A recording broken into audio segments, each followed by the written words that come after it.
बहनों भाइयों, जहां तक मेवाड़ का प्रश्न है, मेवाड़ की धरती तो वीरों की धरती है और वीरांगनाओं की यह धरती है। और ये मेरा सौभाग्य रहा है कि मेवाड़ की धरती पर बराबर मुझे आने का अवसर मिला है। हमसे कोई यह पूछता है कि राजस्थान की पहचान क्या है, तो मैं कहता हूं इस राजस्थान की पहचान है, राजस्थान को यदि किसी को पहचानना है तो राणा की शक्ति से पहचान सकता है, मीरा की भक्ति से पहचान सकता है, पन्नाधाय की युक्ति से पहचान सकता है और भामाशाह की संपत्ति से पहचान सकता है। यह राजस्थान की धरती कैसी है। 2018 में राजस्थान विधानसभा का चुनाव हुआ था। उसके पहले श्रीमती वसुंधरा राजे जी यहां की मुख्यमंत्री थी। उनके नेतृत्व में सरकार ने बखूबी काम किया था। जनता जनता होती है। उन्होंने कहा कि एक बार नया प्रयोग करना चाहिए और वसुंधरा जी की जगह कांग्रेस की सरकार उन्होंने बना दी और गहलोत साहब मुख्यमंत्री बनकर आ गए। जनता के हर फैसले का स्वागत स्वस्थ लोकतांत्रिक व्यवस्था में, हेल्दी डेमोक्रेसी में किया जाना चाहिए और हम लोगों ने किया भी। सबने उसका स्वागत किया। लेकिन 5 वर्षों के कार्यकाल में आपने स्वयं ही महसूस किया होगा कि इन लोगों ने चुनाव के समय जो वादे किए थे, किस हद तक अपने वादों को पूरा किया है। बहनों भाइयों, चाहे व्यक्ति हो, चाहे कोई संगठन हो अथवा कोई सरकार हो,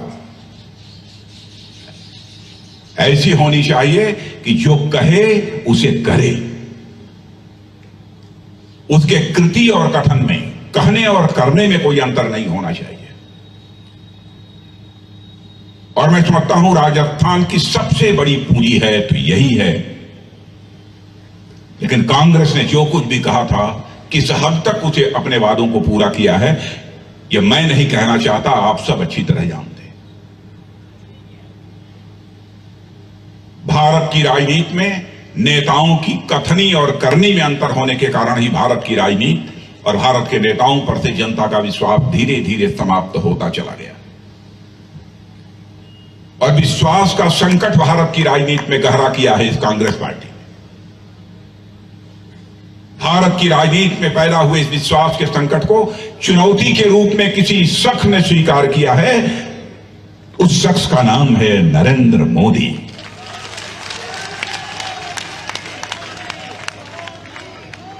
उस पार्टी का नाम है भारतीय जनता पार्टी।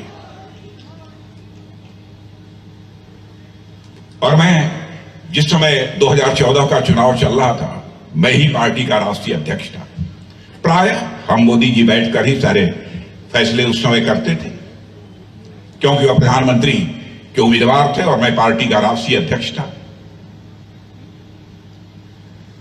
घोषणा पत्र बनने लगा तो मोदी जी ने भी कहा कि अध्यक्ष जी, हम लोगों को पूरी सावधानी इस बात की बरतनी है कि अपने चुनावी घोषणा पत्र में हम जो कहें वह करें। हमारे कहने और करने में कोई अंतर नहीं होना चाहिए।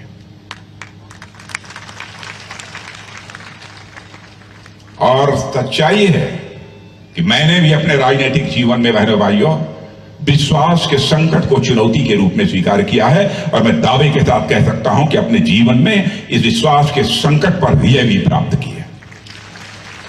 अपने निर्वाचन क्षेत्र में भी कभी यह कोई नहीं कह सकता कि राजनाथ सिंह ने यह कहा और यह नहीं किया। कृति और कथन में अंतर नहीं हो सकता।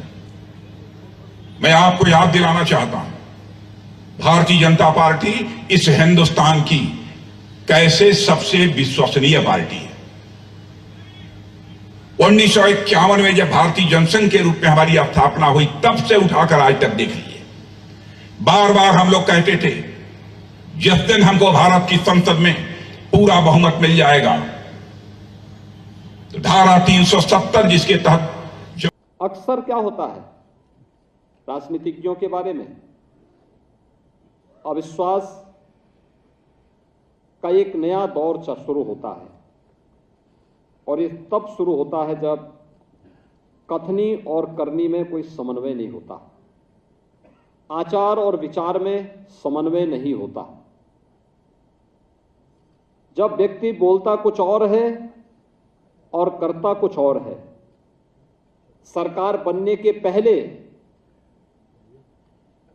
और सरकार बनने के बाद जब उसमें व्यापक अंतर देखने को मिलता है तब वह विश्वास का प्रतीक बन जाता है। लेकिन भारतीय जनता पार्टी आज जिस दौर में है, जो कहा वही किया और जो किया उतना ही बोला। यह भारतीय जनता पार्टी ने प्रधानमंत्री मोदी जी के नेतृत्व में आज की भारतीय जनता पार्टी वही कहती है जो कर रही है, वही कर रही है जो बोलती है। कथनी और करनी में कोई भेद नहीं, आचार और विचार में कोई भेद नहीं। दूसरा, हम लोकतांत्रिक व्यवस्था में जी रहे हैं और लोकतांत्रिक व्यवस्था में लोकतंत्र की जो सबसे सहज और सरल परिभाषा दी है वह अमेरिका के पूर्व राष्ट्रपति इब्राहिम लिंकन ने दी थी। वह यानी लोकतंत्र क्या है? जनता का शासन, जनता के द्वारा, जनता के लिए।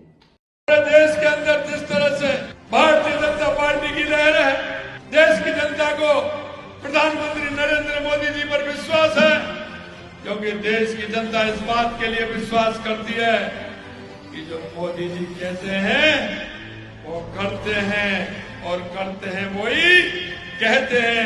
देश के यशस्वी प्रधानमंत्री नरेंद्र मोदी जी ने हमारे सांस्कृतिक धरोहरों को भी संभालने का काम हमारे देश के यशस्वी प्रधानमंत्री नरेंद्र मोदी जी ने क्या हमारा करतारपुरा कॉरिडोर हो या हमारा बाबा विश्वनाथ का मंदिर हो या महालोकपाल हो, सोमनाथ का मंदिर हो या हमारे केदारनाथ, बद्रीनाथ हो, जहाँ सुगमता से हमारे लोग यात्रा कर सकते हो। भगवान राम का मंदिर 500 साल से भगवान राम जयंती में थे। ये लोग कहते थे, जब हम कहते थे रामलला में आएंगे मंदिर वहीं बनाएंगे, ये लोग कहते थे तारीख नहीं बताएंगे। अरे हमने तो आपको तारीख भी बता दी, शिलान्यास की भी तारीख बताई थी और भगवान राम के प्राण प्रतिष्ठा की 22 जनवरी भी बताई थी। मैं आपको विश्वास दिलाना चाहता हूं, देश के यशस्वी प्रधानमंत्री नरेंद्र मोदी जी ने 2019 में जो संकल्प पत्र दिया था वो 24